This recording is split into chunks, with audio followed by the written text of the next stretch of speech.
जिंदगी जीने के लिए तो पैसा सभी कमाते हैं, पर उस पैसे से किसी और की जिंदगी बना दें तो वो इंसान ही सच्चा इंसान है।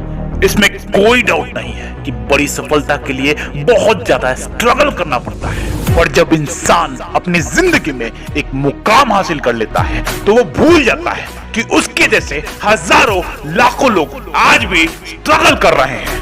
हजारों लाखों में कोई एक ही ऐसा होता है जो अपने जैसे उन स्ट्रगलर्स की मदद करता है। आज की एक कहानी है एक ऐसे ही बंदे की जो अपने जैसे ही उन स्ट्रगलर्स की हेल्प करने की वजह से सोशल मीडिया पर छाया हुआ है, जिसने अपनी स्ट्रगल को ही मोटिवेशन बनाकर अपने डिसिप्लिन और कड़ी मेहनत के बल पर वो मुकाम हासिल किया कि न सिर्फ इंडिया में बल्कि विदेशों में भी उसकी खुद की एक अलग पहचान है।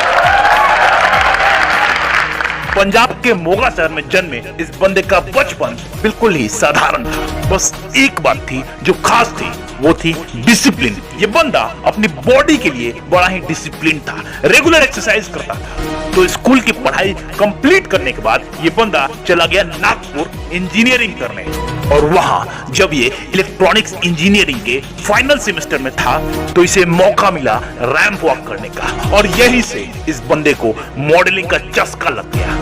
और फिर 1996 में इस बंदे ने मिस्टर इंडिया कंपटीशन में पार्टिसिपेट किया। अच्छी फिजिक और वेल मेंटेन्ड बॉडी होने के बाद भी ये बंदा मिस्टर इंडिया के लिए सिलेक्ट नहीं हो पाया, पर जिद थी मॉडल बनने की। इसीलिए अपने पेरेंट्स के पास गया और उनसे 1 साल का समय मांगा खुद को प्रूव करने के लिए, और बिना टाइम वेस्ट किए सीधा मुंबई चला आया।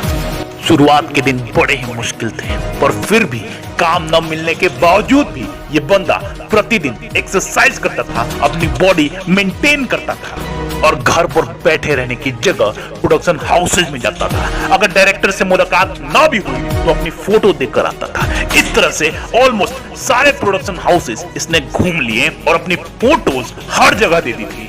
और प्रोडक्शन हाउसेज घूमते घूमते 1 साल कब बीत गया इसे पता ही नहीं लगा। पैसे भी खत्म हो गए थे, पर इसका खुद से कमिटमेंट था कि जो करना है अपने दम पर करना है, और इसीलिए अपने पेरेंट्स से कभी इसने मदद नहीं मांगी और कोशिश करता रहा। फिर लकीली इसे एक दिन कॉल आया कि एक एड शूट है 3 दिन का, जिसमें पर डे इसे 3000 रुपए दिए जाएंगे, और पैसों की जरूरत थी, इसीलिए इसने हाँ कह दी।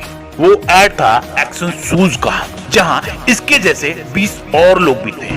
पर जब वो एड रिलीज हुआ तो इस बंदे ने उस एड को ऑलमोस्ट 10 बार देखा, पर पूरे एड में इसे इसकी एक उंगली तक नजर नहीं आई। इसे बहुत दुख हुआ, पर जिद थी, पागलपन था कि एक्टर बनना है। इसीलिए हमेशा की तरह अपनी फोटोज लेकर प्रोडक्शन हाउसेज में जाता रहा, और एक दिन जब ये अपनी फोटो लेकर एक प्रोडक्शन हाउस में पहुंचा तो कोई डायरेक्टर आए हुए थे जो किसी फीमेल एक्ट्रेस की तलाश कर रहे थे और उसकी फोटो मांग रहे थे, और इस बंदे ने अपनी फोटो उनको दे दी। पहले तो उन्होंने फोटो लेने से मना कर दिया, और जब इसने रिक्वेस्ट किया तो उन्होंने इसकी फोटो रख ली, और जब वापस गए तो वहां इसकी फोटो पर नजर पड़ी साउथ के स्टार विजय की, और इसकी फोटो देखकर उसने कहा कि ये बंदा तो इंडस्ट्री में आग लगा देगा। और तभी उस डायरेक्टर ने इस बंदे को कॉल किया, और यहीं से इसकी जिंदगी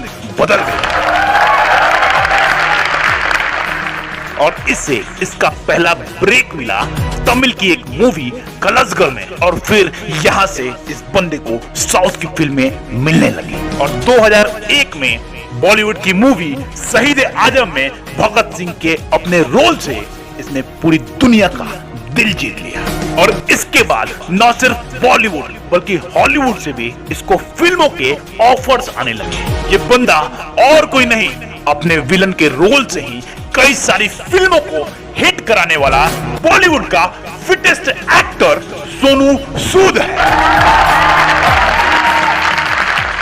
जो अब तक 5 भाषाओं की फिल्मों में काम कर चुके हैं। और जिस ब्रांड के लिए इस बंदे ने मिस्टर इंडिया का कंपटीशन लड़ा था और हार गया था, आज ये बंदा उसी ब्रांड का ब्रांड एम्बेसडर है, जिसने कभी भी खुद को एस्टैब्लिश करने के लिए किसी बड़े एक्टर का सहारा नहीं लिया, जो पहले मुंबई की गली गली में काम मांगा करते थे, आज अपने होटल और प्रोडक्शन हाउस के थ्रू मुंबई के गली गली में काम देते हैं। इतना ही नहीं, लॉकडाउन के चलते मुंबई में फंसे प्रवासी मजदूरों को उनके घर वापस भेजने के लिए ये बंदा दिन रात एक करके सारे अरेंजमेंट्स कर रहा है। और यही कारण है कि आज पूरे सोशल मीडिया पर इस बंदे को मजदूरों का मसीहा कहा जा रहा है। तो जिंदगी में जब कभी भी आपको मौका मिलता है तो आप भी लोगों की मदद जरूर करें, क्योंकि सिर्फ मदद करने से ही एक आम इंसान भी मसीहा बन जाता है।